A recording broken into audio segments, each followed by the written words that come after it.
물살이탈을 쓴 활동가들이 왜 검찰청 앞에 모였을까요?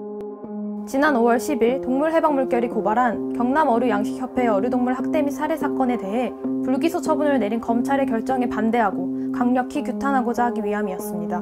그 당시 죽어간 어류동물에게 도대체 무슨 일이 일어났던 걸까요?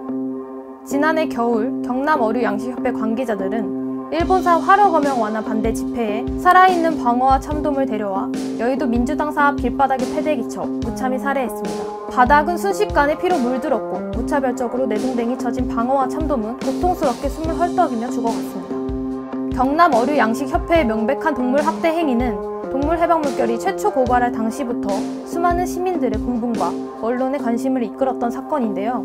지난해 8월 경찰 역시 수사기관 최초로 관계자의 학대 혐의를 인정해 검찰에 송치한 바 있습니다. 그러나 검찰은 이와 정반대로 학대자에 대해 결국 면죄부를 발행했습니다. 검찰은 불기소의 사유로 이 사건의 피해 동물인 방어와 참돔이 애당초 식용 목적으로 관리 또는 사육되었거나 직접 또는 일정한 조리를 거쳐 식용이 가능한 어류라면 동물보호법을 적용할 수 없다는 실망스러운 입장을 내놨습니다. 검찰의 이러한 판단은 동물보호법의 취지에 충실한 해석이라기보다 편견에 입각한 차별에 가까운데요. 지금부터 그 이유를 하나하나 짚어보겠습니다. 첫째, 이 사건에서 사망한 방어와 참돔은 식용으로 학대된 것이 아닙니다. 외관상 명백히 드러나는 객관적인 사정에 근거할 때 이는 누가 보더라도 식용이 아닌 집회 퍼포먼스의 도구로 살해되었다는 사실을 알 수 있습니다. 둘째, 방어와 참돔이라는 종이 식용으로 쓰인다는 이유로 그 종의 모든 개체에게 동물보호법을 적용하지 않는 것은 심각한 종차별입니다.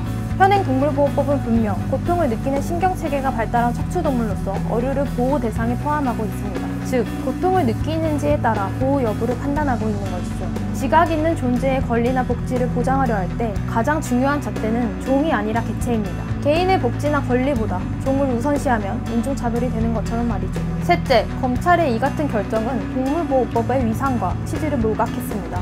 현행 동물보호법이 식용을 목적으로 하는 어류는 보호 대상에서 제외하고 있는 것이 문제적인 현실이지만 실제로 어류에 대해 식용을 목적으로 제외한다는 단서가 도입될 당시 국회 전문위원회 보고서를 보면 이는 당장 생업에 종사하거나 어류를 먹으려 할 때 필연적으로 발생하는 동물학대 행위를 모두 범죄화하기 어렵다는 뜻에 가깝지 특정 어류의 종이나 개체의 출신, 소유권, 식용 가능 여부 등으로 동물이 애초에 식용인지 아닌지를 따지는 것과는 거리가 멉니다.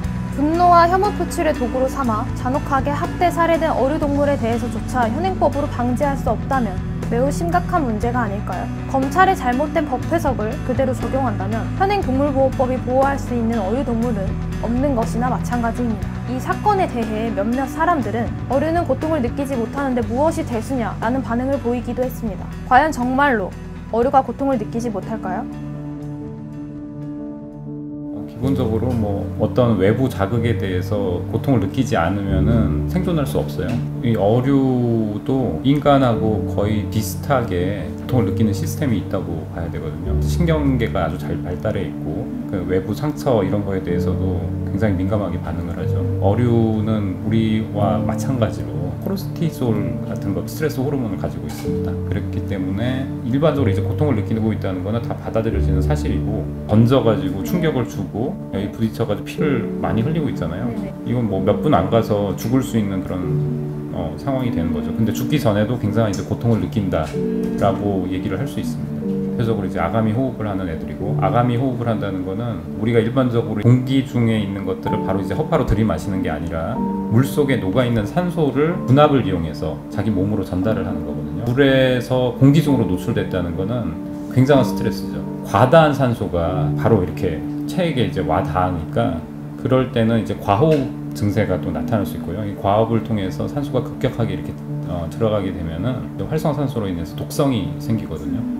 그러니까 그게 아주 위험하죠. 현행 동물보호법이 어류동물 중 식용으로 이용되는 개체들은 보호 대상에서 완전히 제외하고 있다는 것도 심각한 문제입니다. 우리나라와는 달리 앞서가는 주요 국가들은 식용인지 아닌지를 불문하고 어류동물에 대한 복지 수준을 높이려 하고 있는데요. 한국은 인당 소비량으로 따졌을 때 세계 최대 해산물 소비 국가로 알려져 있습니다.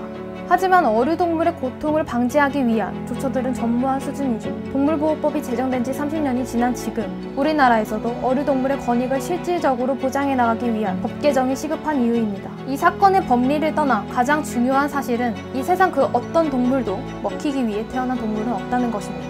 어류동물에 대해 끊임없이 식용이라는 잣대를 들이밀고 도구화한다면 동물 학대와 살상이 일상적으로 팽배한 수산업에서 착취되는 어류동물의 권익까지 보장하는 길은 매우 멀고도 험난할 것입니다.